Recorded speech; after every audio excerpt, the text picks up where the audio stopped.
Can you say the party that you voted for? I voted for Labour. My name is Saoirse Staff and I voted for Labour. What are your views on your current party leader? Keir Starmer. I think he's doing a solid job, but I think no one as Prime Minister has really succeeded in the last few years anyway. So I think he's got a very pressured job. What are your views on your current party leader? I think the issue is with Keir Starmer. He's not the most likeable party leader. I think especially in the media, he doesn't always come across the best. And he sometimes comes across not very relatable. However, I think he has made some good policy changes. So I'm a bit on the fence with Keir Starmer. What are your opinions on the current border control and immigration policies?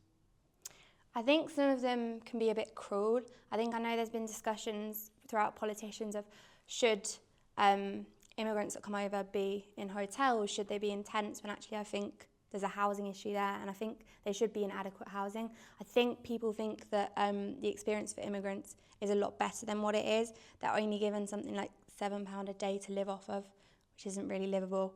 And also Labour have actually tightened immigration policies this year, because before an immigrant had to live in the UK for 5 years before they could have the right to apply, and now they have to live in the UK for 10 years. So I think there's this big idea that immigration has become completely eased under Labour, when actually it's the opposite, and they have tightened immigration policies.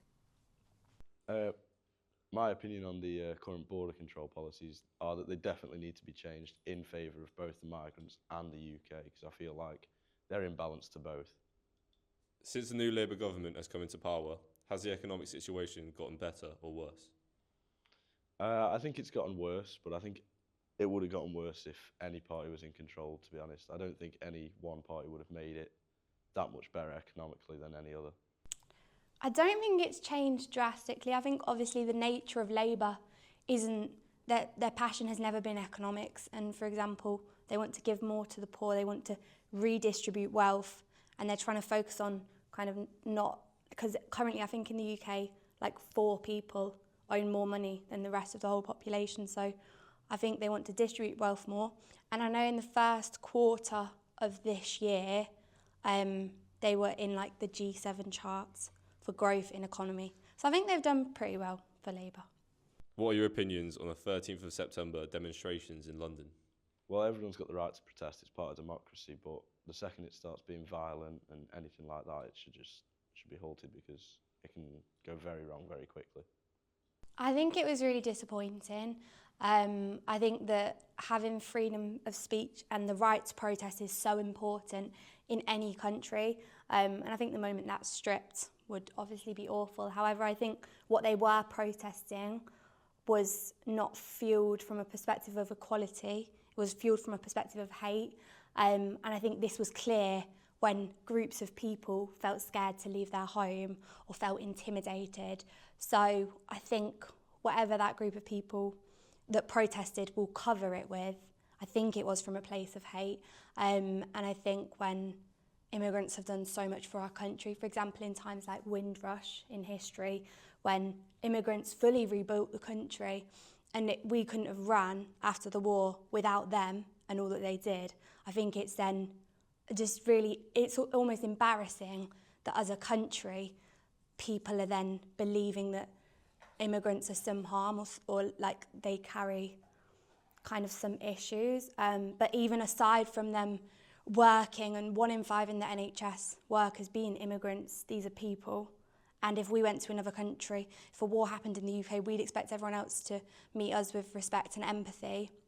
So I find it really disappointing and embarrassing and like shameful when us as a country can't even give people basic respect and empathy. One of the most prominent topics in the news headlines is the Gaza and Israel conflict. Would you say your party has taken the correct stance? I don't think any party's taken any stance, really. I think they've tried to stay hidden away from it, but they've shown support for a side, but I don't think you can ever see the true story of anything. I think Labour, especially because they're in government, this was a time when they had so much of kind of a platform to make the right stance. However, they chose to refrain for so long, and despite it being in their manifesto that they were going to recognise Gaza as a state, they then were very woolly about what was going on. And I think they tried to do that to appeal to people and the general public. However, what we needed was a strong government to just make it clear that this was an invasion of Gaza and this was lots of war crimes going on, and it wasn't really fair. And I think, I wasn't really happy with how the government dealt with it necessarily, and I think Labour could have done a far lot more. And I think it got to a point when we had to write a petition and we were all writing letters to the government to take a stance, and I don't think it should have been like that. I think Labour, due to all their policies and values, should have recognised straight away that it wasn't an okay situation. If there was a general election tomorrow, who would you vote for? I'd stick with Labour because I feel like Labour will need the votes because reform is starting to get a bit too big and no one wants reform in because that will just be terrible for the country. I think I'd actually vote Green because we discussed this off camera, and I think Green are doing really well at the minute. I think within the last month, Zach Polanski's become leader and he's doing really well. He's really relatable, he's very honest, he's not there to just appeal to people, he's there to be a good person, and he's very natural and down to earth. And I think if we had someone like that running the country, it would be very good. So if there was a snap election tomorrow, I'd vote Green.